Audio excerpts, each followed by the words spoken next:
പ്രിയരെ നമസ്കാരം. അറിയപ്പെടുന്ന ഒരു പ്രസാധക എഴുത്തുകാരി, മക്ബത്ത് പബ്ലിക്കേഷൻ്റെ പ്രസാധക എന്നുകൂടെ പറയാം. രാഷ്ട്രീയ നിലപാടുള്ള ഒരു വ്യക്തിത്വം നമുക്ക് ഇന്ന് പരിചയപ്പെടാം. ഷഹനാസ് എം.എ. കോഴിക്കോടുകാരിയാണ്. നമ്മുടെ ഇന്നത്തെ ഒരു വനിതാ രത്നം കൂടിയാണ് ഷഹനാസ്. നമുക്ക് സ്വാഗതം ചെയ്യാം. സ്വാഗതം ഷഹനാസ്. നമസ്കാരം. ഷഹനാസ് ഞാൻ പരിചയപ്പെടുത്തിയപ്പോൾ പറഞ്ഞു പ്രസാധകയാണെന്ന്. എനിക്ക് തോന്നുന്നു ആദ്യം ഒലീവിലാണ് വർക്ക് ചെയ്തിരുന്നത് അല്ലേ, ഒലീവ് പബ്ലിക്കേഷൻ. പിന്നീട് സ്വന്തമായിട്ട് ഒരു പ്രസാധക പബ്ലിക്കേഷൻ രൂപീകരിക്കാനുള്ള ഒരു കാരണം എന്താണ്?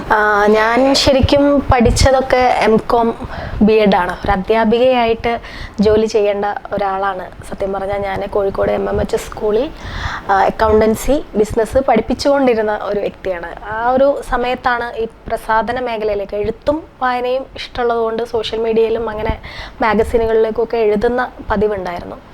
അങ്ങനെയാണ് കോഴിക്കോട് ഒരു പുതിയൊരു പബ്ലിക്കേഷൻ സ്റ്റാർട്ട് ചെയ്യുമ്പം അതിൻ്റെ ഒരു ചുമതല വഹിക്കുമോ എന്ന് ചോദിച്ചിട്ട് അവിടെ നിന്ന് വിളിക്കുന്നത്.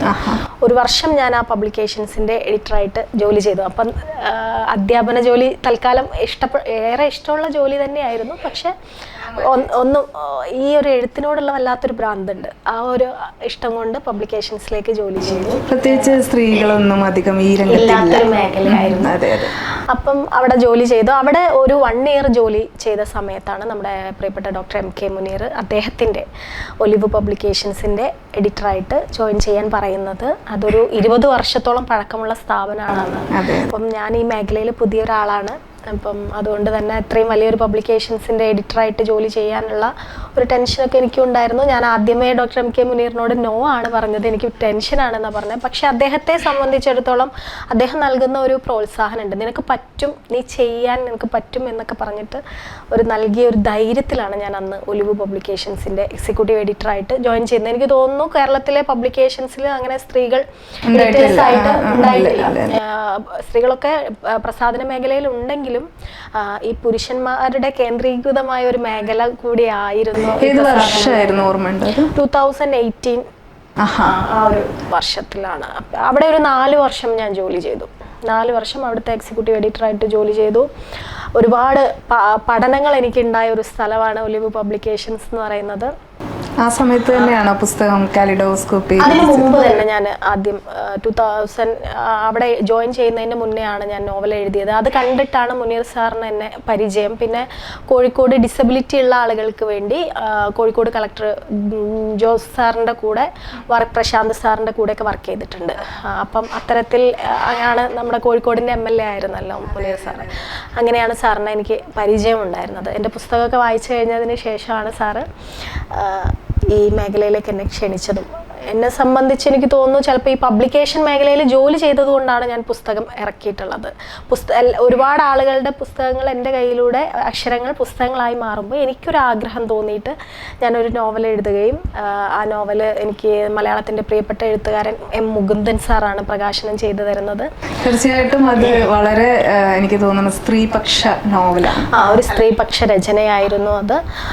എൻ്റെ ലൈഫും ബാക്കിയുള്ള സ്ത്രീകളുടെ, ഞാൻ കണ്ടറിഞ്ഞിട്ടുള്ള സ്ത്രീകളുടെ ലൈഫും ഒക്കെ കൂടി ചേർത്തിട്ടുള്ള ഒരു പുസ്തകമായിരുന്നു അത്. ആ പുസ്തകവും ഇതുപോലെ തന്നെ ആദ്യം M. മുകുന്ദൻ എന്ന് പറയുന്ന ഒരു എഴുത്തുകാരനെ എനിക്ക് പ്രകാശനം ചെയ്യാൻ കിട്ടുമോ എന്നൊന്നും അറിയില്ലായിരുന്നു. ആദ്യം ആ മാറ്റർ കൊണ്ടു കൊടുക്കുന്നു. സാറിന് ഇഷ്ടപ്പെട്ടാൽ മാത്രം എനിക്കൊരു പ്രകാശനത്തിനൊരു ഡേറ്റ് തരാൻ പറയുന്നു. സാർ ഇങ്ങോട്ട് വിളിച്ചിട്ടാണ് പിന്നെ എന്നോട് ഒരു ഡേറ്റ് തരികയും പുസ്തകം പ്രകാശനം ചെയ്യാം എന്ന് പറയുകയും. ചിലപ്പോൾ ഒരു പക്ഷേ ഞാൻ ആ നോവൽ ആയിരിക്കാം എൻ്റെ ലൈഫിൽ ഞാൻ ഈ മേഖലയിൽ തന്നെ നിൽക്കാൻ ആഗ്രഹിച്ച ഒരു കാര്യം തോന്നുന്നു. ഒരു പാഷനായിക്കൊണ്ട്, പാഷൻ മാത്രമല്ല, ആ നോവൽ ഒരുപാട് ആളുകൾ വായിക്കുകയും നല്ല പ്രോത്സാഹനം തരികയും ചെയ്തിട്ടുണ്ട്. നമ്മുടെ കോഴിക്കോടുകാർക്ക് ഒരു പ്രത്യേകതയുണ്ട്. ഏത് മേഖലയിലുള്ള ആളുകളാണെങ്കിലും, കലാകാരന്മാരാണെങ്കിലും പാട്ടുകാരാണെങ്കിലും ഒക്കെ ഇവർ പ്രോത്സാഹിപ്പിക്കാൻ നല്ല ഒരുപാട് എഴുത്തുകാരുണ്ട് നമ്മുടെ കോഴിക്കോട് അല്ലെങ്കിലും കോഴിക്കോട് വന്ന് താമസിക്കുന്ന ആളുകൾ. എനിക്ക് കോഴിക്കോട് നിന്ന് നല്ല രീതിയിൽ പ്രോത്സാഹനം കിട്ടിയിട്ടുണ്ട്. എൻ്റെ നോവലിന് നല്ല വായനക്കാരുണ്ടായിട്ടുണ്ട്. അപ്പം അത് തന്നെയാണ് ഈ മേഖലയിൽ. ആത്മകഥാപരം എന്ന് പറയുമ്പോൾ പൂർണ്ണമായിട്ടും അങ്ങനെ വന്നോ? പൂർണ്ണമായിട്ട് എന്ന് പറയാൻ പറ്റില്ല. എൻ്റെ ഒരു സ്ത്രീ ജീവിതവും എന്നെ കണക്ട് ചെയ്തിട്ട് നിൽക്കുന്ന ഒരുപാട് സ്ത്രീകളുടെ ജീവിതവും കൂടി കണക്ട് ചെയ്തിട്ട് ഒരു സ്ത്രീ കഥ കേന്ദ്ര കഥാപാത്രത്തെ കൊണ്ട് ഒരു മനോഹരമായ എൻഡിങ്ങിൽ അവസാനിപ്പിച്ച ഒരു നോവലാണത്. പലപ്പോഴും നമ്മൾ നോവലുകളൊക്കെ ഒരു ചില സമയത്ത് ഒരു എന്താ പറയുക സങ്കടകരമായ അവസാനിപ്പിക്കലൊക്കെ ഉണ്ടാവാതെ ഒരു സ്ത്രീക്ക് ജീവിതത്തെ വളരെ പോസിറ്റീവായിട്ട് കാണാൻ പറ്റുന്ന രീതിയിൽ എഴുതിയ ഒരു നോവലായിരുന്നു അത്. ശരിക്കും പറഞ്ഞാൽ ഷഹനാസും തന്നെ അങ്ങനെ ഒരു പോസിറ്റീവായിട്ട് സോഷ്യൽ മീഡിയ മറ്റെല്ലാ മേഖലകളിലും സജീവമായിട്ട് നിൽക്കുന്ന ഒരാളാണ്. അപ്പോൾ ഇങ്ങനെ ഇത്തരത്തിലുള്ള കാര്യങ്ങളൊക്കെ വരുമ്പോൾ ഈ പ്രസാധക രംഗത്ത് വെല്ലുവിളികളൊക്കെ എന്തെങ്കിലും നേരിട്ടിട്ടുണ്ടോ? തീർച്ചയായിട്ടും നമ്മൾ ഏത് മേഖലയിലാണോ സ്ത്രീകൾ നിൽക്കുന്നത് ആ മേഖലയിൽ നിന്നൊക്കെ നമുക്ക് വെല്ലുവിളികൾ ഉണ്ടാവുമെന്ന് ഞാൻ മനസ്സിലാക്കിയിട്ടുണ്ട്. കാരണം ഞാൻ രാഷ്ട്രീയത്തിൽ പ്രവർത്തിക്കുന്നുണ്ട്, സാമൂഹികമായ ഓരോ ആക്ടിവിറ്റീസിലും പ്രവർത്തിക്കാറുണ്ട്, എഴുത്ത് മേഖലയിൽ പ്രവർത്തിക്കുന്നുണ്ട്, പ്രസാധന മേഖലയിൽ പ്രവർത്തിക്കുന്നുണ്ട്. അപ്പം ഇതൊരു ബിസിനസ് കൂടിയാണ് സത്യം പറഞ്ഞാൽ പബ്ലിക്കേഷൻ എന്ന് പറയുന്നത്. അപ്പം ആ മേഖലയിൽ നിന്ന് നല്ല വെല്ലുവിളികളുണ്ട്, നല്ല പ്രശ്നങ്ങളുണ്ട്. പ്രത്യേകിച്ച് ഈ മേഖല സ്ത്രീകൾക്ക് അങ്ങനെ പരിചിതമായ പുരുഷ കേന്ദ്രീകൃത നേരത്തെ പറഞ്ഞ പോലെ എന്താ പറയുക മെൻ സെന്റേർഡ് ആയിട്ട് പ്രവർത്തിക്കുന്ന ഒരു മേഖലയാണ് ശരിക്കും പറഞ്ഞാൽ. അപ്പൊ അതുകൊണ്ട് തന്നെ അതിന്റെ ഒരു പ്രശ്നം ഇപ്പൊ ഞാൻ പബ്ലിക്കേഷൻ മേഖലയിൽ സ്വന്തമായി തുടങ്ങിയിട്ട് ഇപ്പൊ ജൂണിലേക്ക് 4 വർഷമാണ് ആവുന്നത്. ഞാനായിരിക്കും ചിലപ്പോൾ എല്ലാ മേളകളിലും സ്ത്രീകളെ സ്റ്റാഫായിട്ട് കൊണ്ടുപോയിട്ടുള്ള ഒരു വ്യക്തി.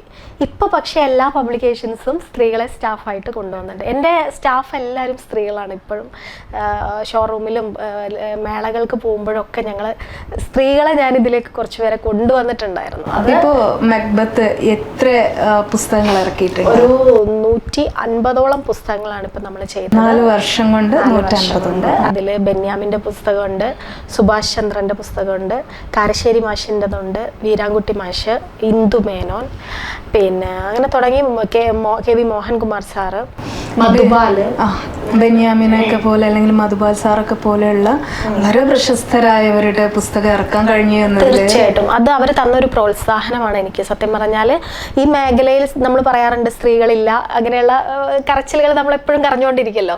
പക്ഷേ ഈ എഴുത്തുകാരൊക്കെ പുരുഷന്മാരാണ്. ബെന്യാമിൻ, ഡോക്ടർ ബി ഇക്ബാൽ, ഇവരൊക്കെ എനിക്ക് തുടക്കത്തിൽ പുസ്തകം തന്ന ആളുകളാണ്. അതായത് ഞാനിങ്ങനെ ഒരു പബ്ലിക്കേഷൻ തുടങ്ങുന്നുണ്ട്, കൂടെ നിൽക്കണമെന്ന് പറഞ്ഞപ്പോൾ അത് പ്രോത്സാഹനമായിട്ട് ഞങ്ങളുടെ ഒരു പുസ്തകം തരാമെന്ന് പറഞ്ഞ് പുസ്തകം തന്ന് പ്രോത്സാഹിപ്പിച്ച ആളുകളാണ്. അപ്പം അത്തരത്തിലുള്ള ആളുകളും ഈ മേഖലയിലുണ്ട് എന്നുള്ളതാണ് ഒരു പോസിറ്റീവായിട്ടുള്ളൊരു കാര്യം. ഷഹനാസിന് ഈ ഒരു മേഖലയുമായി മുന്നോട്ട് പോകുമ്പോൾ എഴുത്തിൽ ശ്രദ്ധ കേന്ദ്രീകരിക്കാൻ പറ്റുന്നുണ്ടോ? എഴുത്തിൽ ശ്രദ്ധ കേന്ദ്രീകരിക്കാനുള്ള ഒരു ശ്രമം എൻ്റെത് വളരെ കുറഞ്ഞു പോയതായിട്ടാണ്. മെനോപോസ് എന്ന് പറയുന്ന ഒരു പുസ്തകം ചെയ്തിട്ടുണ്ട്.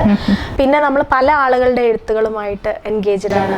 ഒരു ഗ്രൂപ്പ് തന്നെ നമ്മൾ കുറേ പ്രാവശ്യം ഒരു പുസ്തകം ഇങ്ങനെ വായിക്കുമല്ലോ. അപ്പോൾ നമുക്കൊരു നമ്മൾ വലിയ പണിയുണ്ടോയെന്ന് ചോദിച്ചാൽ വലിയ പണികളൊന്നുമില്ല, പക്ഷേ നമ്മൾ മെൻ്റലി എൻഗേജ്ഡ് ആണ് എപ്പോഴും. അപ്പോൾ അതുകൊണ്ട് എൻ്റെ സൃഷ്ടികൾക്കുള്ള ഒരു നേരം വൈകലുണ്ട്. എങ്കിലും പിന്നെ സോഷ്യൽ മീഡിയയിലൊക്കെ തൻ്റേതായിട്ടുള്ള, അതായത് പേഴ്സണൽ ആയിട്ടുള്ള ഇഷ്യൂസ് ആണെങ്കിലും പേഴ്സണൽ ആയിട്ടുള്ള കാര്യങ്ങൾ തുറന്ന് പറയുന്ന ഒരാളാണ് ഷഹനാസ്. അത് മറ്റുള്ളവർക്കും കൂടെ ഒരു മാതൃകയാണ് എന്ന് തന്നെ പറയാം. അപ്പോൾ അത്തരത്തിലുള്ള കാര്യങ്ങളൊക്കെ വരുമ്പോൾ എങ്ങനെയാണ് പ്രതികരണങ്ങൾ? സത്യത്തിൽ നമുക്ക് ഇപ്പോൾ ബെന്യാമിൻ്റെ സിനിമ ഇറങ്ങിയ സമയത്ത് അദ്ദേഹം പറഞ്ഞ അതിലൊരു കോട്ട്സ് ഉണ്ട്, നമ്മൾ അനുഭവിക്കാത്തതൊക്കെ നമുക്ക് കെട്ടുകഥകളാണ് എന്ന്. അതെ അതെ അതെ. ഞാനൊരു പ്രശ്നത്തിലകത്ത് പെട്ടുപോയപ്പോഴാണ് സത്യം പറഞ്ഞാൽ എനിക്ക് നമ്മൾ മനുഷ്യരൊരു പ്രശ്നത്തിൽ പെട്ടാൽ ഈ സമൂഹം എങ്ങനെ അവരുടെ കൂടെ നിൽക്കുന്നു, ആരൊക്കെ കൂടെ നിൽക്കുന്നു ഒക്കെ മനസ്സിലായത്. അപ്പം മാത്രമാണ് എനിക്ക് ഒരു പ്രശ്നത്തിൽ പെടുന്ന ഒരാളുടെ നേരെ കണ്ണു തുറക്കാൻ സാധിച്ചത് സത്യം പറഞ്ഞാൽ. അപ്പോൾ ഇപ്പം ഞാൻ എല്ലാവരുടെ പ്രശ്നത്തിലും ഇടപെടും, പ്രത്യേകിച്ച് സ്ത്രീകളുടെ. സ്ത്രീകൾ ഒരു പ്രശ്നം പറഞ്ഞ് എൻ്റെ അടുത്ത് വന്നാൽ ഞാൻ മറ്റൊന്ന് കേൾക്കില്ല, ഞാൻ പ്രതികരിക്കാറുണ്ട്, അതിൻ്റെ കൂടെ പോകാറുണ്ട്. ഇപ്പോൾ തൃശ്ശൂർ സാഹിത്യ അക്കാദമിയിൽ ഒരു സ്ത്രീയും ഒരു പുരുഷനും പ്രശ്നമുണ്ടായി. ആ സ്ത്രീക്കൊപ്പം നിന്ന് ഞാൻ ഫേസ്ബുക്കിൽ പോസ്റ്റ് ഇട്ടിരുന്നു.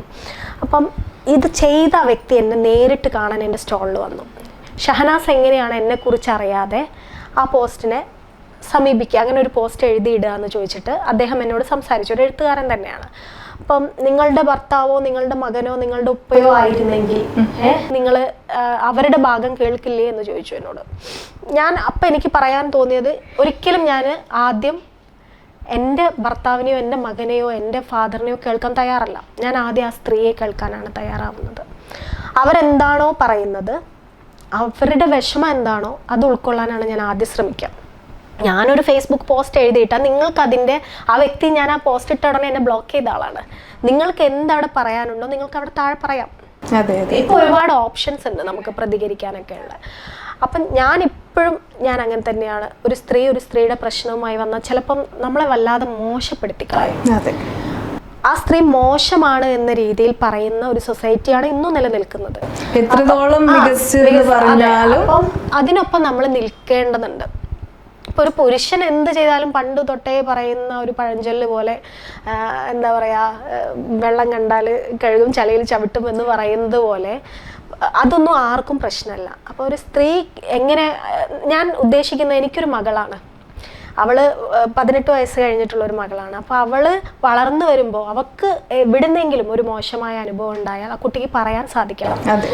അപ്പം ഈ സൊസൈറ്റിയിൽ അങ്ങനെയുള്ള സ്ത്രീകൾ പറയുകയും അവർക്ക് നീതി കിട്ടുകയെങ്കിലും ചെയ്യണം. അപ്പം നമ്മൾ അതിനൊപ്പം നിൽക്കണം എന്നുണ്ടെങ്കിൽ തീർച്ചയായിട്ടും നമ്മൾ പ്രതികരിക്കും. പക്ഷേ അതിൻ്റെ ഒരു ജെന്യൂനിറ്റിയും കൂടെ നോക്കാറുണ്ടോ? എങ്ങനെയാണ്? ഉണ്ട്. ഒരാളോട് നമുക്ക് അവരുടെ കണ്ണുകളിൽ നോക്കി സംസാരിച്ചാൽ ഉറപ്പായിട്ടും ഒരു പ്രശ്നം പറയുന്ന ഒരാൾ അത് ആ കണ്ണിലുണ്ടാവും, അവരുടെ സത്യസന്ധത അതിലുണ്ടാവും. എന്നാലും ഞാൻ ജസ്റ്റ് ഒരു അന്വേഷണം നടത്തുകയും കൂടി ചെയ്യും. എന്താണ് ഈ സംഭവം, എങ്ങനെയാണെന്ന് നടത്തുകയും ചെയ്യും. കൃത്യമായ തെളിവുകൾ എന്തായാലും ഇപ്പം പല സ്ത്രീകളും നിയമങ്ങൾ സ്ത്രീകൾക്ക് അനുകൂലമാണ് എന്നുള്ളത് കൊണ്ട് എന്തും വിളിച്ചു പറയുന്ന ഒരു സാഹചര്യവും ഉണ്ട്, അങ്ങനെയുള്ള സ്ത്രീകളും ഉണ്ട്. അപ്പം അതിനെതിരെ എന്താ പറയുക, നമ്മൾ അതിനൊപ്പം നിൽക്കുക എന്നല്ല, ആണായാലും പെണ്ണായാലും നീതി നിഷേധിക്കുന്നിടത്ത് നമ്മൾ നിൽക്കുക എന്നുള്ളതാണ്. അപ്പം ഞാൻ അതിനൊരു കൃത്യമായ ഒരു അന്വേഷണം നടത്താറുണ്ട്. കൃത്യമായ ഒരു എവിഡൻസ് കിട്ടിയിട്ട് തന്നെയാണ് പ്രതികരിക്കുക. ആദ്യം ഒന്ന് നോക്കിയിട്ട് തന്നെയാണ് പ്രതികരിക്കുക. ഇത്തരത്തിലുള്ള പ്രവർത്തനങ്ങളൊക്കെ ആയിട്ട് മുന്നോട്ട് പോകുമ്പോൾ ആളുകളുടെ കണ്ണിൽ ഒരു ഫെമിനിസ്റ്റ് എന്ന രൂപത്തിൽ ഷഹനാസിനെ എപ്പോഴെങ്കിലും കണ്ടിട്ടുണ്ടോ, സമീപിച്ചിട്ടുണ്ടോ? എന്താണ് ഫെമിനിസ്റ്റ് എന്നുള്ള രീതിയിലല്ല, ആക്ടിവിസ്റ്റ് എന്ന രീതിയിൽ തന്നെ പലരും പറയുന്നത് കേട്ടിട്ടുണ്ട്. അപ്പം ഞാനൊരു പരിപാടിയിൽ പങ്കെടുത്തപ്പോൾ അതിൽ MA ഷഹനാസ് ആക്ടിവിസ്റ്റ് എന്ന് പറഞ്ഞ് കൊടുത്തിട്ടുണ്ടായിരുന്നു. അപ്പം ഞാൻ പറഞ്ഞു, നിങ്ങളാണ് എനിക്ക് തരുന്ന പേരുകൾ. ഒന്ന് ചിലപ്പോൾ എഴുത്തുകാരി എന്ന് തരും, പ്രസാധക അല്ലെങ്കിൽ ആക്ടിവിസ്റ്റ് എന്ന് തരും. ചിലപ്പോൾ നിങ്ങളെ ആക്ടിവിസ്റ്റ് എന്ന് എന്നെ വിളിച്ചത് ഞാൻ എൻ്റെ പ്രശ്നങ്ങൾ പറഞ്ഞതുകൊണ്ടാണ്. ഞാൻ അതിൽ മേലെ വലിയ കാര്യമൊന്നും ചെയ്തിട്ടില്ല. പക്ഷേ എനിക്ക് ഉറപ്പുണ്ട്, ഞാൻ എൻ്റെ പ്രശ്നങ്ങൾ പറഞ്ഞതുകൊണ്ട് നാളെ മറ്റൊരു സ്ത്രീക്ക് ഒരു പ്രശ്നം ഉണ്ടായാൽ അവർക്ക് ധൈര്യപൂർവ്വം പറയാനുള്ള ഒരു ധൈര്യം ഉണ്ടാവും എന്നുള്ളത് ഞാൻ എപ്പോഴും മനസ്സിൽ കാണാറുണ്ട്. കാരണം പലപ്പോഴും ഇതിങ്ങനെ മൂടി വെക്കപ്പെടുന്ന ഒരു സാഹചര്യമാണ് ഉണ്ടാവുക. എത്ര പറഞ്ഞു കഴിഞ്ഞാൽ പിന്നെ അതൊരു രക്ഷയില്ലാത്ത അവസ്ഥ. അല്ല, പറഞ്ഞു കഴിഞ്ഞാലും നമ്മൾ അമ്മയെ തല്ലിയാൽ രണ്ടുണ്ട് എന്ന് പറഞ്ഞതുപോലെ തന്നെയാണ്. ഇപ്പം നമ്മൾ സൊസൈറ്റിയിൽ ഇടപെടുന്ന ആളുകളാണ്, എഴുത്തുകാരുമായിട്ടൊക്കെ ഇടപെടുന്ന ആളുകളാണ്. നമ്മൾ അവരെ പുസ്തക പ്രകാശന ചടങ്ങുകൾക്ക് വിളിച്ചിട്ടുണ്ടാവും, പല പരിപാടികൾക്ക് നമ്മൾ അവരെ വിളിച്ചിട്ടുണ്ടാവും എന്ന് കരുതി അത് നമ്മൾ ഒരു സ്ത്രീ അല്ലെങ്കിൽ അവർ ജോലി ചെയ്യുന്നിടത്ത് വേറെ എന്തെങ്കിലും ആനുകൂല്യം കൊടുക്കാനോ ചെയ്യാനോ അല്ല. ഒരു പുസ്തകം നമ്മൾ ഒരു എഴുത്തുകാരനത് പ്രസിദ്ധീകരിക്കുന്നുണ്ടെങ്കിൽ അത് അവർക്ക് നമ്മൾ റോയൽറ്റി ആയിട്ടാണ് നമ്മൾ തിരിച്ചു കൊടുക്കുന്നത്. അല്ലാതെ ഒരു സ്ത്രീയെ മറ്റൊരു രീതിയിൽ കാണുന്ന ഒരു സൊസൈറ്റിക്ക് മുന്നിൽ നമ്മൾ പ്രതികരിക്കേണ്ടി വരും. ഇപ്പോഴും ഇങ്ങനത്തെ ഒരവസ്ഥ നിലനിൽക്കുന്നു എന്നത് വലിയൊരു കഷ്ടം തന്നെയാണ്. കാരണം എന്തൊക്കെ മാറ്റങ്ങളാണ് നമ്മുടെ ലോകത്ത് നടന്നത്. പ്രത്യേകിച്ച് കേരളത്തിൽ ഇപ്പോൾ എടുത്തു നോക്കിയാൽ ഒരു 20 വർഷത്തിൽ നിന്നിങ്ങോട്ട് വലിയൊരു മാറ്റമാണ് സംഭവിച്ചിട്ട്. എന്നിട്ടും ഇത്തരത്തിലുള്ളൊരു മനോഭാവത്തിലൊരു മാറ്റവുമില്ല എന്നുള്ളത് അതാണ്. അതിപ്പോൾ പറയാൻ കാരണം ഷഹനാസ് തന്നെ ഒരിക്കൽ സോഷ്യൽ മീഡിയയിൽ എന്താ പറയുക, വളരെ പ്രശസ്തനായിട്ടുള്ള ഒരു എഴുത്തുകാരനെ അദ്ദേഹത്തിൻ്റെ മോശം സ്വഭാവം കൊണ്ടുണ്ടായ ഒരു പ്രശ്നം തുറന്ന് പറയുകയും ഒരു മീറ്റു പോലെ തന്നെ തുറന്ന് പറയുകയുണ്ടായി. അത് പറഞ്ഞതിന് ശേഷം ഷഹനാസിന് എന്തെല്ലാം പ്രശ്നങ്ങളാണ് നേരിട്ടത്? സത്യത്തിൽ അങ്ങനെ ഒരു വിഷയം ഞാൻ പറയുന്നത്, എല്ലാവരും പറയും ധൈര്യപൂർവ്വം ഷഹനാസ് അതിനെതിരെ പ്രതികരിച്ചു എന്നൊക്കെ പറയുന്ന ആളുകൾക്ക് മുന്നിൽ പോലും എനിക്കൊരു കുറ്റബോധമുണ്ട്. കാരണം കുറേ കാലം ഞാൻ ഇതിങ്ങനെ സഹിച്ച് നിന്നിരുന്നു. ഞാനൊരു പുതിയ പ്രസാധക, തുടക്കക്കാരി, പുതിയൊരു എഴുത്തുകാരി. ഇദ്ദേഹം എന്ന് പറയുന്നത് ഈ മേഖലയിൽ വളരെ മുൻപന്തിയിൽ നിൽക്കുന്ന ഒരു വ്യക്തി, രാഷ്ട്രീയപരമായിട്ട് സാഹിത്യപരമായിട്ട് മുന്നിൽ നിൽക്കുന്ന വ്യക്തി. ഇദ്ദേഹത്തിനെതിരെ ഞാൻ പ്രതികരിച്ചാൽ ഒരു പക്ഷേ എന്താകും ഈ സൊസൈറ്റി എന്നെ പറയാ എന്നുള്ളൊരു പേടി എനിക്കുണ്ടായിരുന്നു. എന്നെ നിരന്തരം ഇദ്ദേഹം ബുദ്ധിമുട്ടിച്ചുകൊണ്ടിരുന്നപ്പോഴും ഞാൻ മിണ്ടാതിരുന്നിട്ടുണ്ട്, ഞാൻ പറയാതിരുന്നിട്ടുണ്ട്. പിന്നെ ഏറ്റവും അവസാനം ഞാനിങ്ങനെ വിചാരിച്ചു, ഏത് സമയത്താണ് നമ്മൾ ഒരു ദിവസമെങ്കിലും മനസ്സമാധാനത്തോടു കൂടി ജീവിക്കാൻ പറ്റിയിട്ടില്ലെങ്കിൽ നമ്മുടെ ഇഷ്ടത്തിനനുസരിച്ച് ജീവിക്കാൻ പറ്റിയിട്ടില്ലെങ്കിൽ പിന്നെ നമ്മൾ ഈ ജീവിച്ചു തീർത്തതിൽ ഒരർത്ഥവും. നമ്മളെ ഒരാളിങ്ങനെ നിരന്തരം പൊട്ടും എന്ന് പറയുന്ന ഒരു ബോംബ് കയ്യിൽ വെച്ചിട്ട് നമ്മൾ ജീവിക്കുന്നതിനേക്കാൾ അതങ്ങ് പൊട്ടട്ടെ. അപ്പം എന്തിനാണ് ഞാനിങ്ങനെ ഒരു ആളുടെ ബുദ്ധിമുട്ട് സഹിക്കുന്നത് എന്നാലോചിച്ചിട്ടാണ് ഞാൻ പ്രതികരിച്ചത്. അത് വലിയ ധൈര്യമുള്ള കാര്യമൊന്നും ആയിട്ട് എനിക്ക് തോന്നിയിട്ടില്ല. ഗതികേടാണ്, ഒരു പെണ്ണിന്റെ ഗതികേടാണ്. ഇത് ഇങ്ങനെ സഹിക്കുന്ന ഒരുപാട് സ്ത്രീകളുണ്ടാവും തീർച്ചയായിട്ടും. കാരണം പറയാൻ പേടിയാണ്, പറഞ്ഞു കഴിഞ്ഞാൽ എങ്ങനെ ഈ സൊസൈറ്റി എടുക്കുമെന്നുള്ളത് പേടിയാണ്.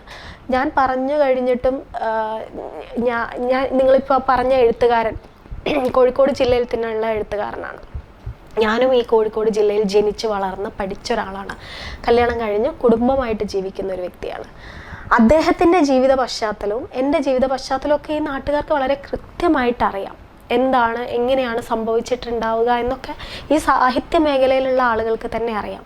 പക്ഷെ നമ്മുടെ കൂടെ ആരും നിന്നില്ല എന്ന് പറയും. നിന്നില്ല. പക്ഷേ മറ്റൊരു കാര്യം എന്താ വെച്ചാൽ ഒരുപാട് സ്ത്രീകൾ കൂടെ നിന്നു, ഒരുപാട് സ്ത്രീകൾ അദ്ദേഹത്തിന്റെ കൂടെ നിന്നു. അതാണ് വ്യത്യാസം. അതെന്തുകൊണ്ടാണ് അങ്ങനെ സംഭവിച്ചത് എന്ന് ചിന്തിച്ചിട്ട് മനസ്സിലാവുന്നില്ല. അദ്ദേഹത്തിന്റെ എഴുത്തിനോടുള്ള ഇഷ്ടം, പിന്നെ അദ്ദേഹത്തിന്റെ ഒരു സൗഹൃദ വലയത്തിൽ ഒരു നീണ്ട സുഹൃത്തുക്കളുണ്ട്. അപ്പം എന്ത് തെറ്റ് ചെയ്താലും നമ്മുടെ സുഹൃത്തിനോടൊപ്പം നിൽക്കുക എന്ന് പറയുന്ന ഒരു ധാർമ്മികതയായിരിക്കാം. എനിക്ക് തോന്നുന്നു സ്ത്രീ എഴുത്തുകാരികളായിട്ട് ഇങ്ങനെ ഉയർന്നു വരാൻ ആഗ്രഹിക്കുന്ന കുറെ പേരുണ്ട്. അദ്ദേഹത്തിന്റെ ഒരു പ്രധാനമായ ഒരു വിനോദം എന്ന് പറഞ്ഞാൽ ഈ എഴുതാൻ തയ്യാറാവുന്ന, എഴുതിക്കൊണ്ടിരിക്കുന്ന ആളുകളെ വിളിച്ച് പുസ്തകങ്ങൾ എഡിറ്റ് ചെയ്ത് തരാം, കഥകൾ മാഗസിനിൽ വരുത്താം, പബ്ലിക്കേഷൻ പുസ്തകം പ്രസിദ്ധീകരിക്കുന്നത് എങ്ങനെ, അതിനുള്ള ഈസി വേകൾ പറഞ്ഞു കൊടുക്കാം എന്നൊക്കെ പറഞ്ഞ് എൻ്റെ സുഹൃത്തുക്കളെ തന്നെ എത്രയോ അദ്ദേഹം വീട്ടിലേക്ക് വിളിച്ചിട്ടുണ്ട്.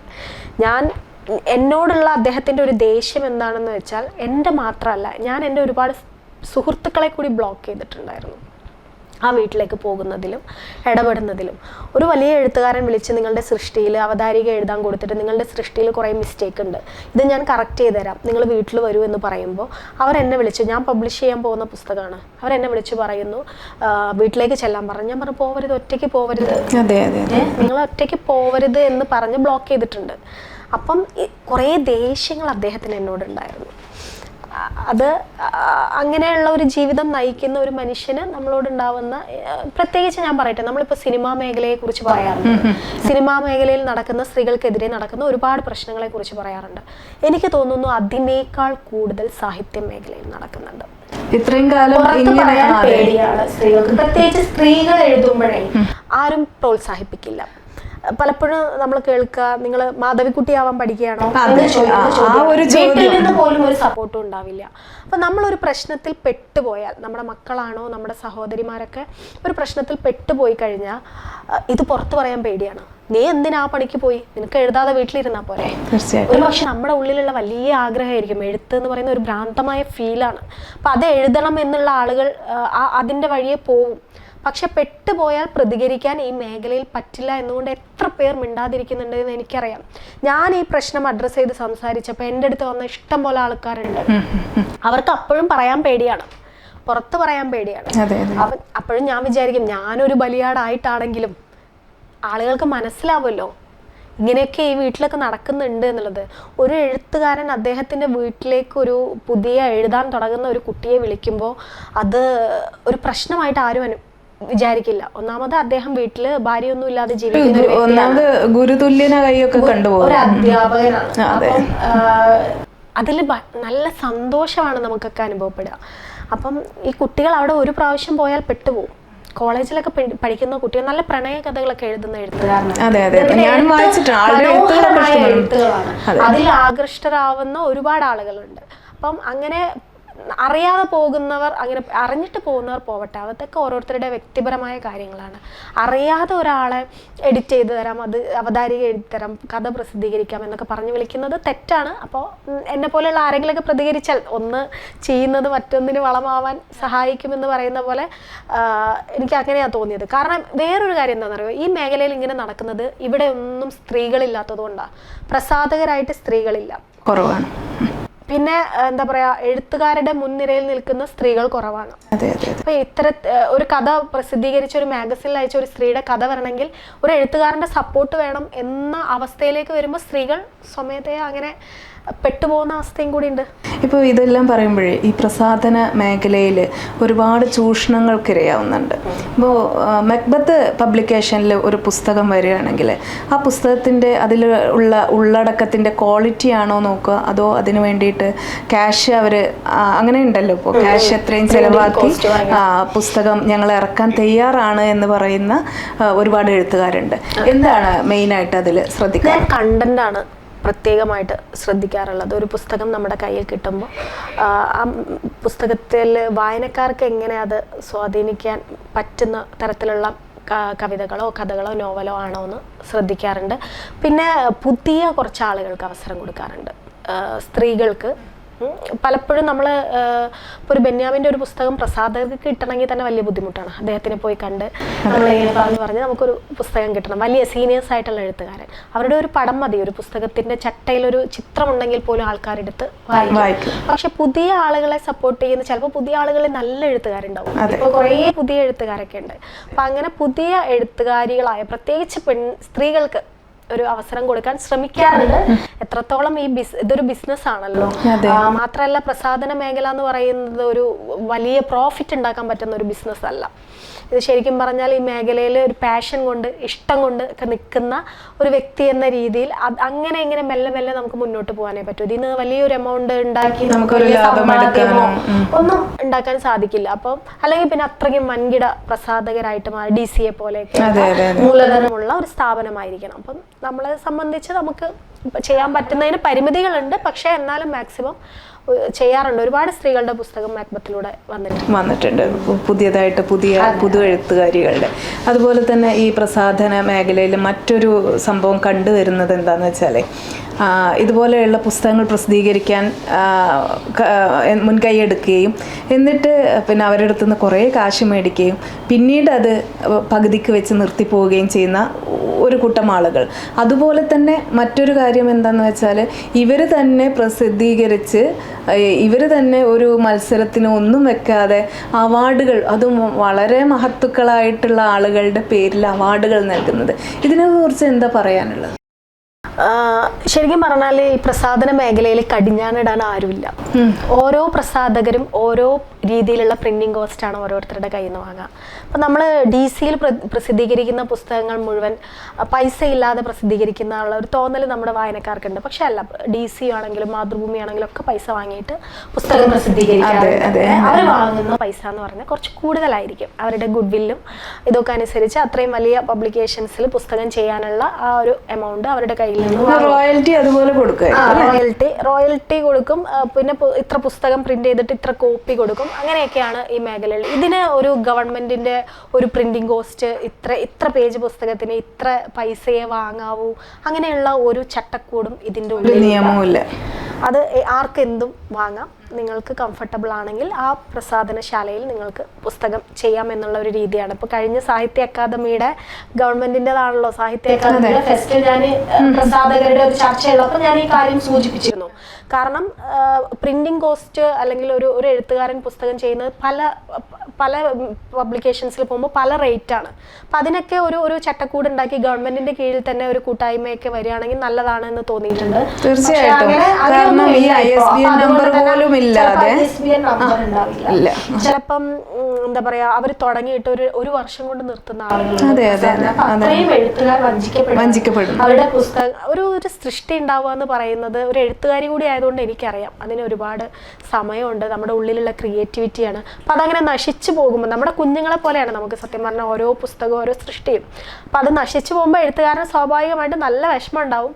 മാക്സിമം എഴുത്തുകാരൻ്റെ ഒപ്പം നിൽക്കുന്ന പ്രസാധകർ കുറവാണ്. അങ്ങനെയുള്ള ഒരു മാറ്റം വേണമെന്നുണ്ടെങ്കിൽ ഇതിനെയൊക്കെ ഒന്ന് ലഘൂകരിച്ച് ഒരേ ഓർഡറിലാക്കാനുള്ള ഒരു ശ്രമം ഉണ്ടാവണം. അങ്ങനെയൊന്നും ഉണ്ടാവുമെന്ന് എനിക്ക് തോന്നുന്നില്ല. ഷഹനാസിനെ കൊണ്ട് ചെയ്യാൻ പറ്റും എന്ന് എനിക്ക് തോന്നുന്നു. കാരണം ആളുകളെ ഒരു ബോധവൽക്കരിക്കാൻ പറ്റിയ ഒരു അവയർനെസ് കൊടുക്കാൻ പറ്റിയാൽ വളരെ നന്നായിരിക്കും. ഇത്തരം ഒരു മേഖലകളുടെ ചതിക്കുഴികളെ ഒന്ന് ബോധ്യപ്പെടുത്തുന്നതൊക്കെ നന്നായിരിക്കും. പക്ഷേ ഈ വൻകിട പ്രസാധകർ നിൽക്കുന്നിടത്ത് തന്നെ ഒരു പ്രസാധക എന്ന രീതിയിൽ, ഒരു വനിത എന്ന രീതിയിൽ ഞാൻ നിൽക്കുമ്പോൾ തന്നെ എനിക്ക് ഒരുപാട് ബുദ്ധിമുട്ടുകളുണ്ട്, വെല്ലുവിളികളുണ്ട്. കേട്ടിട്ടുണ്ട്. അപ്പോൾ ഞാനിതിലൊരു ഇത് കൊണ്ടുവരണം എന്നൊക്കെ പറഞ്ഞാൽ അത് വലിയ പ്രശ്നമായിരിക്കും. അതൊക്കെ ഗവൺമെൻറ്റിൻ്റെ ഭാഗത്തുനിന്ന് ഉണ്ടാവേണ്ട ഒരു കാര്യമാണ്. ഞാൻ ഇടയ്ക്ക് സാംസ്കാരിക മന്ത്രിയെ കാണാൻ വേണ്ടിയിട്ട് ഒരു പ്രോജക്റ്റിനെ കുറിച്ച് സംസാരിക്കാൻ പോയപ്പോൾ ഞാൻ സൂചിപ്പിച്ചിരുന്നു, ഇനിയും അവസരം കിട്ടിയാൽ സൂചിപ്പിക്കും. തീർച്ചയായിട്ടും ഗവൺമെന്റിന്റെ ശ്രദ്ധയിൽപ്പെടുത്തുന്നത് നന്നായിരിക്കും. നമുക്ക് എന്തെങ്കിലും ഒരു മാറ്റം ഉണ്ടാവാൻ വേണ്ടി നമ്മളുടെ ഒരു ശ്രമം ഉണ്ടാവും എന്തായാലും. അതെ, അതുപോലെ തന്നെ ഷഹനാസ് ഒരുപാട് സ്ട്രഗിൾ ചെയ്തിട്ടാണ് ഇന്ന് ഈ നിൽക്കുന്ന പൊസിഷനിൽ എത്തിയതും അതുവരെ ഒരുപാട് കഷ്ടപ്പാടുകൾ അനുഭവിച്ചിട്ടുണ്ട് എന്നുള്ളത് ഷഹനാസിൻ്റെ ഓരോ എഴുത്തുകൾ വായിക്കുമ്പോഴും നമുക്ക് മനസ്സിലാവും.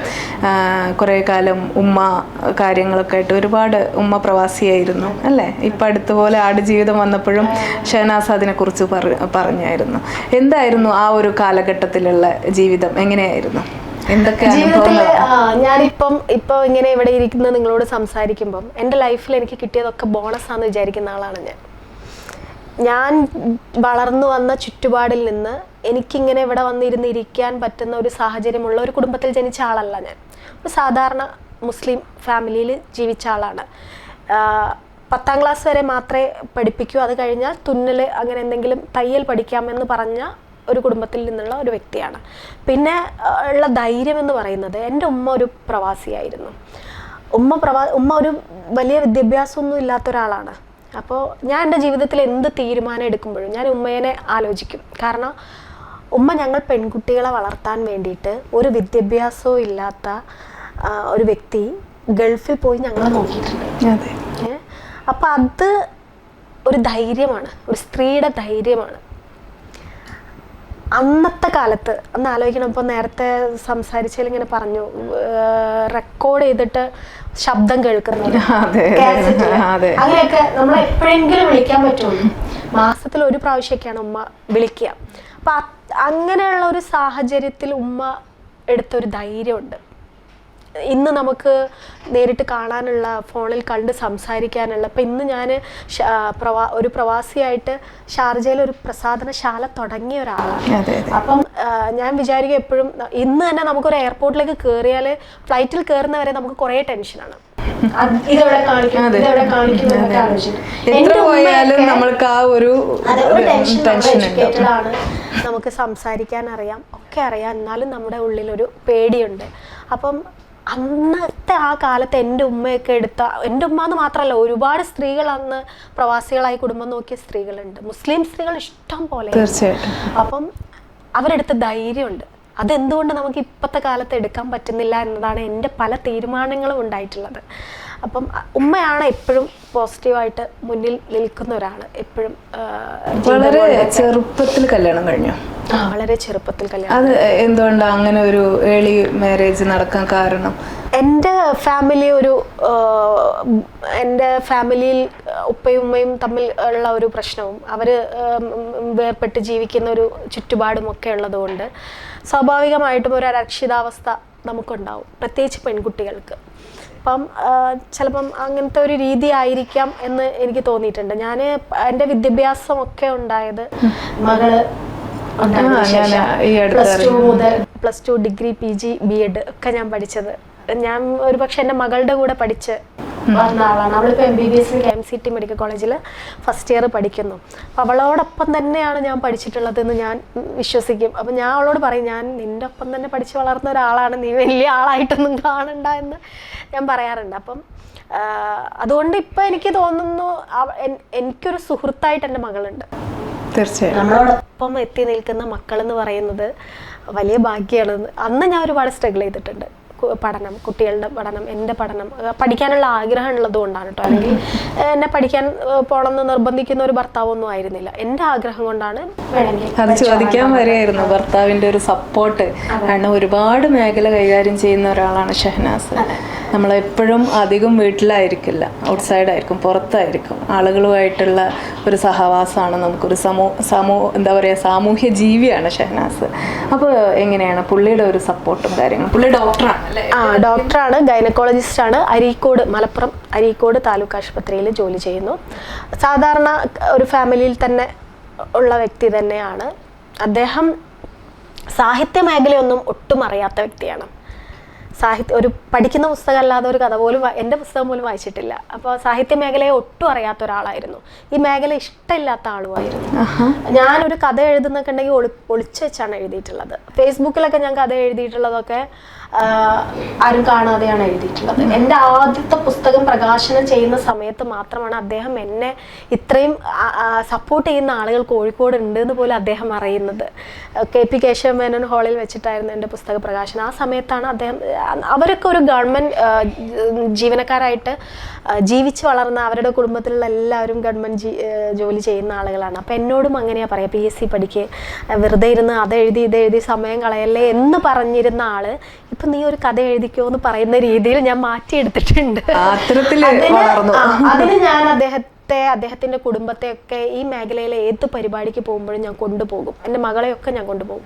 ഇതെന്താണ് എന്ന് അവർക്കൊക്കെ മനസ്സിലാകണം. അപ്പോൾ നമ്മളൊരു ഒരു പുസ്തക പ്രകാശനത്തിന് പോയാൽ ഒരുപാട് സമയം നമ്മൾ അവിടെ ഇരിക്കേണ്ടി വരും.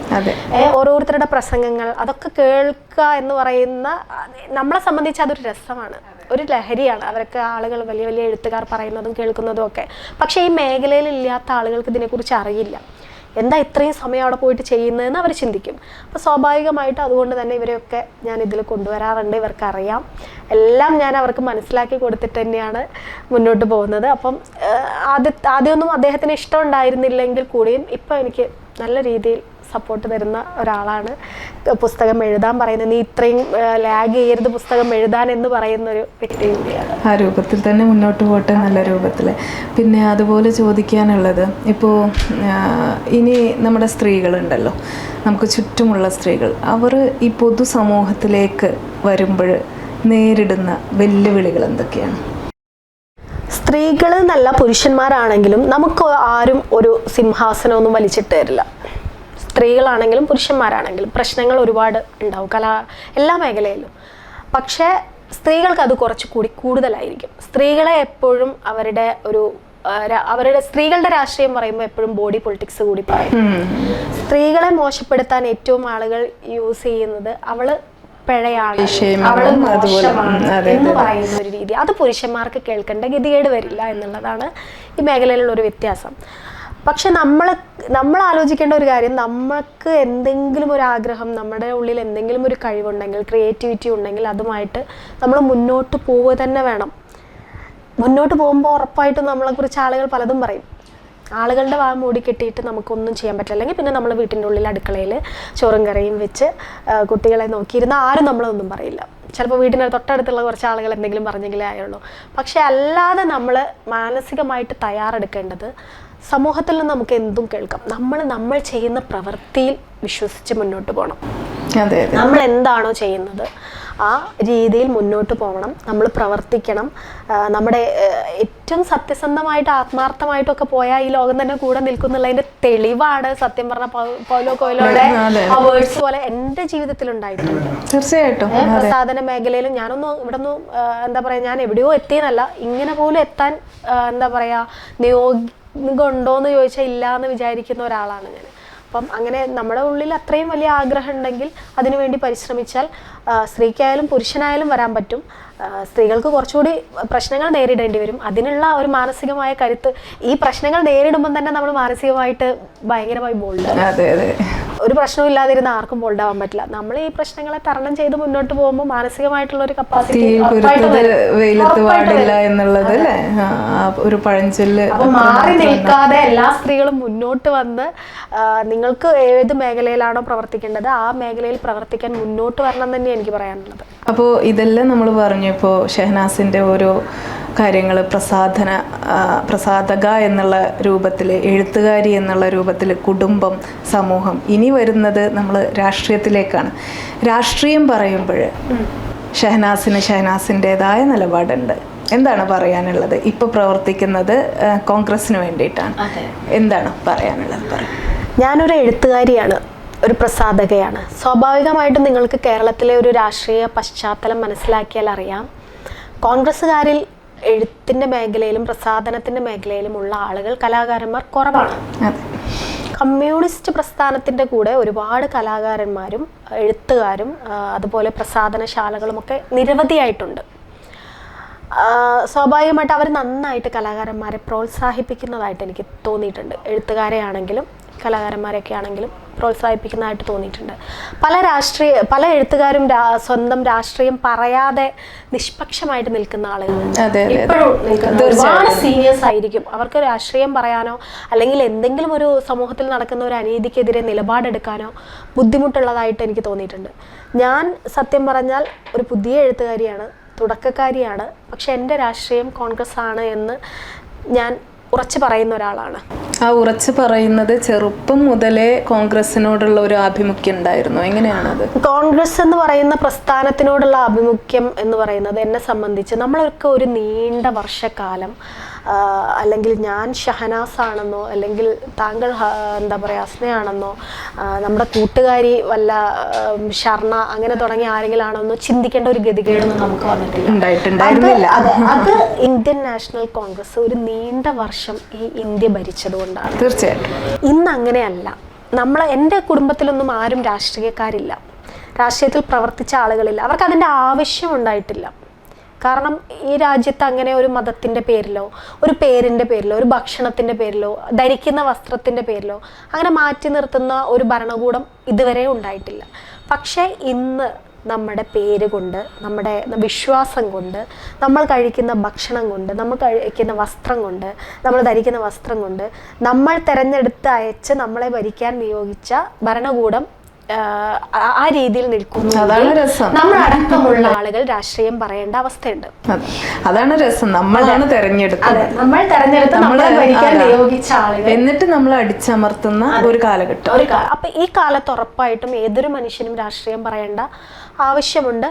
അത് ഇന്ത്യൻ നാഷണൽ കോൺഗ്രസിനൊപ്പം നിൽക്കേണ്ടതായിട്ടുണ്ട് എന്ന് എനിക്ക് തോന്നിയിട്ടുണ്ട്. ഐക്യജനാധിപത്യ മുന്നണിയുടെ കൂടെ നിൽക്കേണ്ടതായിട്ടുണ്ട് എന്ന് തോന്നിയിട്ടുണ്ട്. കാരണം ഇന്ത്യ എന്ന് പറയുന്ന ഒരു രാജ്യത്തെ മതം കൊണ്ട് മനുഷ്യനെ ഭിന്നിപ്പിച്ച് ഭരിക്കാമെന്നുള്ള ഒരു ചിന്ത ഒരു നീണ്ട 10 വർഷം നമ്മൾ അനുഭവിച്ചുകൊണ്ടിരിക്കുകയാണ്. ഇനിയിപ്പോൾ ഇലക്ഷൻ നടക്കാനിരിക്കുകയാണ്. അപ്പോൾ എന്ത് സംഭവിക്കുമെന്നൊന്നും നമുക്ക് പറയാൻ പറ്റില്ല. കാരണം മുഴുവൻ നിഗൂഢതകളാണ്. ഒരു വോട്ടിംഗ് സിസ്റ്റം ആണെങ്കിൽ നിഗൂഢതകൾ, അങ്ങനെ കുറേ പെട്ടെന്ന് മറിച്ചിടാൻ പറ്റുന്ന ഒരു ഭരണകൂടം.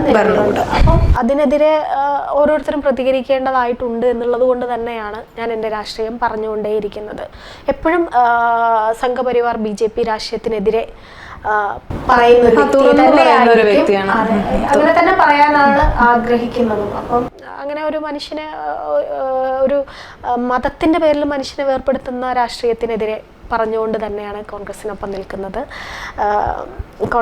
യൂത്ത് കോൺഗ്രസിൻ്റെ സ്റ്റേറ്റ് ലിറ്ററേച്ചർ ചെയർപേഴ്സൺ ആയിരുന്നു ഞാൻ ഷാഫി പറമ്പിൽ പ്രസിഡന്റ് ആയിരിക്കുമ്പോൾ. ഇപ്പം പദവികളൊന്നുമില്ല, രാഷ്ട്രീയം പറയുന്നു, പ്രവർത്തിക്കുന്നു, കൂടെ പ്രവർത്തിച്ചു പോകുന്നു അല്ലേ? എങ്ങനെയാ മുതിർന്ന നേതാക്കളൊക്കെ ആയിട്ട് വല്ല നല്ല ബന്ധത്തിലാണോ? അതോ? തീർച്ചയായിട്ടും നമുക്കിപ്പം രാഷ്ട്രീയ പദവികൾ, ഞാൻ KPCC കോർഡിനേറ്റർ ആയിരുന്നു. KPCCയുടെ സാഹിത്യ മേഖലയുമായി കണക്ട് ചെയ്തിട്ട് ഒരുപാട് പ്രവർത്തനങ്ങൾ നടത്തിയിട്ടുണ്ട്. AICC സെക്രട്ടറി PV മോഹൻ സാറിൻ്റെ കൂടെയൊക്കെ നടത്തിയിട്ടുണ്ട്. പക്ഷേ ഇപ്പം ഞാൻ പദവികളിലൊന്നും ഇല്ലെങ്കിൽ പോലും നമ്മളുമായിട്ട് നല്ല ബന്ധം കാത്തു സൂക്ഷിക്കുന്ന ഒരുപാട് നേതാക്കന്മാരുണ്ട്. നമ്മളൊരു കാര്യം പറഞ്ഞാൽ അതിൻ്റേതായ രീതിയിൽ ഉൾക്കൊള്ളാൻ പറ്റുന്ന നേതാക്കന്മാരുണ്ട്. എനിക്ക് തോന്നുന്നു ഞാൻ മനസ്സിലാക്കിയെടുത്തോളം എന്നെ സപ്പോർട്ട് ചെയ്തതിൽ ഇപ്പോൾ കോൺഗ്രസ്സുകാരിയായ എന്നെ കമ്മ്യൂണിസ്റ്റുകാർ നന്നായിട്ട് സപ്പോർട്ട് ചെയ്തിട്ടുണ്ട്. ഞാൻ ഈ എഴുത്തിൻ്റെ ബെന്യാമിൻ നിങ്ങൾക്കറിയാം, എഴുത്തുകാരനാണ്, കമ്മ്യൂണിസ്റ്റുകാരനാണ്. അദ്ദേഹം എനിക്ക് പുസ്തകം തന്നിട്ടുണ്ട്. ഞാനൊരു കോൺഗ്രസ്സുകാരിയാണ് എന്നുള്ളത് കൊണ്ട് എന്നെ മാറ്റി നിർത്തിയിട്ടില്ല. Doctor B. ഇക്ബാൽ മുതിർന്ന കമ്മ്യൂണിസ്റ്റുകാരനാണ്. അദ്ദേഹത്തിൻ്റെ ഒരു പുസ്തകം എനിക്ക് തന്നിട്ടുണ്ട്. അതെ. ഇപ്പോൾ സാഹിത്യ അക്കാദമി, ഗവൺമെൻറ്റിൻ്റെ സാഹിത്യ അക്കാദമി ഇവിടെ തൃശ്ശൂരിൽ ഒരു സാഹിത്യ ഫെസ്റ്റ് നടത്തിയപ്പോൾ എന്നെ അതിഥിയായിട്ട് വിളിച്ചിട്ടുണ്ട്. DYFI കൊച്ചിയിൽ ഒരു സാഹിത്യ ഫെസ്റ്റ് നടത്തിയപ്പോൾ ഒരു പരിപാടിയിൽ എന്നെ ഗസ്റ്റായിട്ട് വിളിച്ചിട്ടുണ്ട്. അതൊക്കെ എനിക്ക് അഭിമാനമാണ്. കാരണം കോൺഗ്രസ്സുകാരിയായിട്ട് എന്നെ പരിഗണിക്കുന്നു എന്നെ പരിഗണിച്ചിട്ടുണ്ട്, എനിക്ക് പ്രോത്സാഹനം തന്നിട്ടുണ്ട് കമ്മ്യൂണിസ്റ്റുകാർ. അപ്പം അതുകൊണ്ട് അത് പറയാതിരിക്കുന്നത് നമ്മൾ ചെയ്യുന്നത് ശരിയല്ല. ഇപ്പം ഞാൻ സാഹിത്യ അക്കാദമിയിൽ ഈ പറഞ്ഞ എഴുത്തുകാരനെ ഒരു പരിപാടിയിൽ പങ്കെടുപ്പിക്കുന്നതിനെതിരെ മുഖ്യമന്ത്രിക്ക് ഒരു മെയിൽ അയച്ച സമയത്ത് ഒരു ഉച്ചയാകുമ്പോഴേക്കും എനിക്ക് അതിന്റെ മറുപടി വന്നു. പരിപാടിയിൽ നിന്ന് അദ്ദേഹത്തെ മാറ്റി അത് നിർത്തുകയും തുറന്നു ചെയ്തു. പറയാനും പിന്നെ എനിക്ക് ഒരു മടിയില്ല. ധൈര്യം കാണിച്ചു. അതെ, അതെ. അതെ, അതെ. ഇപ്പൊ അതായത് സ്വന്തം പാർട്ടിയോട് തന്നെ ഇത്തരത്തിലുള്ള ഒരു വ്യക്തിയെ അതിഥിയായി വിളിക്കരുത് എന്ന് പറയാനുള്ള ഒരു ചങ്കൂറ്റം. അതെന്താണെന്ന് അറിയോ? കാരണം ഞാൻ റെപ്രസെന്റ് ചെയ്യുന്നത് ഒരുപാട് സ്ത്രീകളുടെ ഒരു നാവായിട്ടാണ്. അപ്പം മീറ്റു എന്ന് പറയുന്നത് എന്നും സ്ത്രീകൾക്ക് അവരനുഭവിച്ച പ്രശ്നങ്ങളെ തുറന്നു പറയാനുള്ള ഒരു സ്ഥലമാണ്. അപ്പം ഇങ്ങനെ ഒരു ആരോപിതനായി കേസ് നിലനിൽക്കുന്ന ഒരു വ്യക്തിയെ, അത് ഏത് രാഷ്ട്രീയ പാർട്ടി ആവട്ടെ, ഒരു ചടങ്ങിൽ കൊണ്ടുവന്ന് ആഘോഷമാക്കുമ്പോൾ ഇതിൻ്റെ ഒരു ഇരയായ ഞാനും അല്ലെങ്കിൽ ഇനി അതിനെതിരെ പ്രതികരിക്കണമെന്ന് തോന്നുന്ന സ്ത്രീകൾക്കും പറയാൻ പറ്റില്ല. അപ്പം അത് എൻ്റെ രാഷ്ട്രീയ പ്രസ്ഥാനമാണെങ്കിൽ പോലും ഞാൻ പ്രതികരിക്കേണ്ടതുണ്ട്. മക്ബത്തിന്റെ ഒരു പ്രസാധന മേഖല അങ്ങ് ഷാർജയിൽ വരെ അല്ലേ വികസിപ്പിച്ചെടുത്തു. അത് വലിയൊരു നേട്ടമാണ്. എന്തായിരുന്നു അനുഭവം? അവിടുത്തെ ആളുകളുടെ ഒരു നമ്മളോടുള്ള ഒരു അപ്രോച്ച് എങ്ങനെ ഉണ്ടായിരുന്നു? ഞാൻ മാക്ബത്ത് പബ്ലിക്കേഷൻ തുടങ്ങിയ ഒരു 4 മാസമായപ്പം ആദ്യം പങ്കെടുത്ത ഫെസ്റ്റ് എന്ന് പറയുന്നത് ഷാർജ പുസ്തകോത്സവമായിരുന്നു. ഒരു 25 ബുക്സ് അന്ന് അവിടുന്ന് പ്രകാശനം ചെയ്തു. അതിൽ സുഭാഷ് ചന്ദ്രനെയും ഇന്ദുമേനോനെയും ഞാൻ മാക്ബത്തിൻ്റെ അതിഥിയായിട്ട് ഞാൻ കൊണ്ടുപോയിട്ടുണ്ടായിരുന്നു. അന്ന് എനിക്ക് കിട്ടിയ ഒരു അപ്രീസിയേഷൻ ഉണ്ട് അവിടെയുള്ള മലയാളികളുടെ ഇടയിൽ നിന്ന്. ഒരു 10ഓളം പബ്ലിക്കേഷൻസിൻ്റെ പേര് പറയുകയാണെങ്കിൽ തുടക്കം മാത്രമുള്ള എൻ്റെ പബ്ലിക്കേഷൻസിൻ്റെ പേരെടുത്ത് പറഞ്ഞ് നൽകിയൊരു പ്രോത്സാഹനം ആണ് എന്നെ സംബന്ധിച്ച് ഷാർജ എന്ന് പറയുന്ന ഒരു സ്ഥലത്ത് ഒരു പ്രസാധനശാല തുടങ്ങാനുള്ളൊരു ആഗ്രഹം ഉണ്ടാക്കിയത്. ഇപ്പം അവിടെ ഞാൻ പബ്ലിക്കേഷൻ തുടങ്ങിയിട്ട് ഒരു 1 ഇയർ ആവുന്നേ ഉള്ളൂ. അതിൻ്റെ ഓരോ പ്രവർത്തനങ്ങൾ നടന്നുകൊണ്ടിരിക്കുന്നു. ഇടയ്ക്ക് പോയി അവിടെ കാര്യങ്ങൾ ചെയ്യും. ഒരു പക്ഷേ എനിക്ക് തോന്നുന്നു നമ്മൾ പ്രവാസത്തിലൊക്കെ ആവുമ്പോഴാണ് നമ്മുടെ ഇവിടത്തേക്കാൾ കൂടുതൽ ആക്റ്റീവായൊരു സാഹിത്യ മേഖല അവിടെ ഉള്ളത്. കാരണം നമുക്ക് എന്തും നഷ്ടമാവുമ്പോഴാണ് നമുക്കത് ഒരുപാട് പ്രിയപ്പെട്ടതായി മാറുക. നമ്മുടെ ഭാഷ, നമ്മുടെ സംസ്കാരം, നമ്മുടെ സാഹിത്യമൊക്കെ നഷ്ടപ്പെടുമ്പോൾ അതിനോട് നമുക്ക് കൂടുതൽ ഇഷ്ടം തോന്നും. അപ്പം അതുകൊണ്ട് തന്നെ അവിടെ ഒരു പറ്റം മലയാളികൾ സാഹിത്യത്തെ വളരെ സ്നേഹിക്കുന്ന ആളുകളുണ്ട്, എഴുത്തുകാരുണ്ട്. അവരൊന്നും സ്നേഹിക്കുന്നത് പോലെ മക്കളെ എഴുതിപ്പിക്കുന്നത് പോലെ അല്ലെങ്കിൽ മക്കളെ വായിപ്പിക്കുന്ന പോലെ നമ്മളൊന്നും ചെയ്യുന്നില്ല എന്നാണ് എനിക്ക് തോന്നിയിട്ടുള്ളത്. അവരത്രയും പരിശ്രമിക്കാറുണ്ട്. അപ്പം അതിൻ്റെ ഭാഗമായിട്ട് അവിടെ ഇങ്ങനെ ഉണ്ട്. എന്താവും അറിയില്ല, ഇങ്ങനെ മുന്നോട്ട് പോകുന്നു. നല്ല വളർച്ച തന്നെ ഉണ്ടാവട്ടെ നമ്മുടെ കേരളത്തിലും അവിടെയും. ഇനിയും ഒരുപാട് ബ്രാഞ്ചുകൾ മക്ബത്തിന് ഉണ്ടാവട്ടെ എന്ന് ആത്മാർത്ഥമായിട്ട് ആശംസിക്കുകയാണ്. ഞങ്ങളുടെ കൂടെ ഒരുപാട് സമയമായി ഇപ്പോൾ എനിക്ക് തോന്നുന്ന കുറേ വിശേഷങ്ങൾ നമ്മൾ പങ്കുവച്ചു. വളരെ സന്തോഷം. നന്ദി. Thank you.